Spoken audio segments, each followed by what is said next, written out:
Thank you very much. Our next speaker is Constance Douris, who runs the energy program at the Lexington Institute. She's a vice president there. She's a veteran of 2 congressional offices and a graduate of California State University at Fullerton.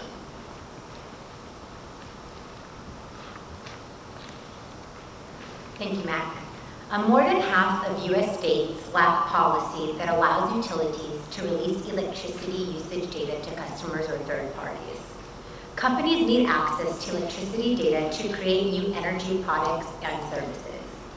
While utilities currently collect and store energy consumption data to bill customers for electricity use, they are hesitant to distribute or sell this information due to extra costs involved with processing and transferring such data, as well as legal consequences that may result from improper disclosures and privacy violations. Hence, electricity data has been underutilized. Utilities should be able to sell electricity data to companies. Businesses should pay for this information because their energy products and services are not able to function without it. If businesses do not pay for these extra expenses, costs could be passed on to all ratepayers, even those not receiving third-party services.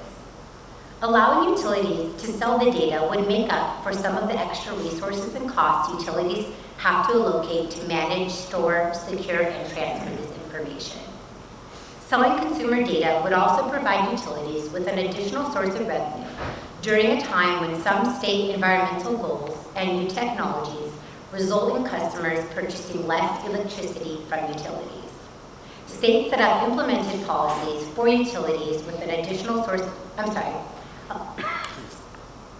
States that have implemented policies for utilities to release energy data to third parties include Texas, Illinois, Connecticut, Maine, Maryland, and North Carolina.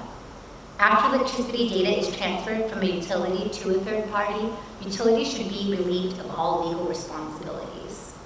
California is one example of a state that passed legislation to hold third parties liable for any improper disclosures and privacy violations after smart grid data was provided by a utility.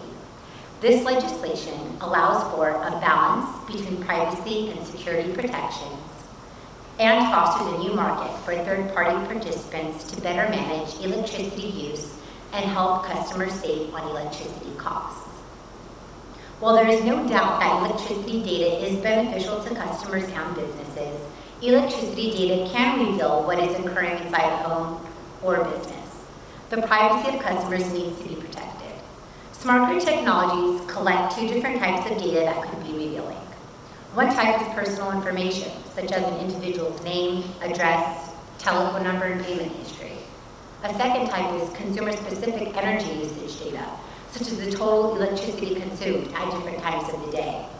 This information, collected by sensors on the grid, could be stored indefinitely. Electricity could identify and/or monitor behaviors in a home or business because electrical appliances such as refrigerators and air conditioners could be identified by their load signatures. To protect customer privacy, electricity data sold to third parties should be stripped of customers' personal information so that it is not linked with electricity consumption. If such information is required, it should be provided directly by the customer.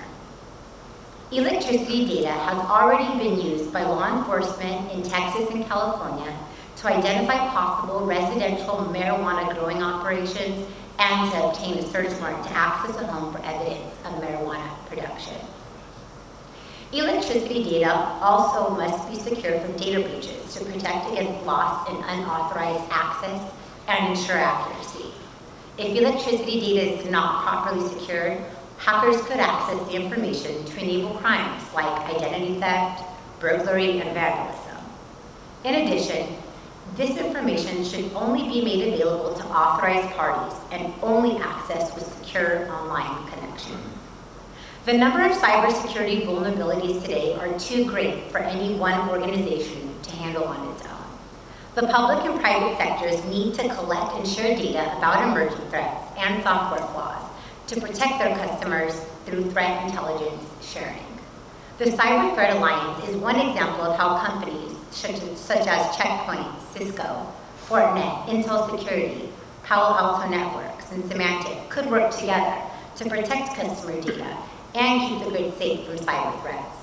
In addition, there are currently over 25 programs in the Department of Energy, Department of Homeland Security, and the Federal Energy Regulatory Commission to protect the grid from cyber breaches.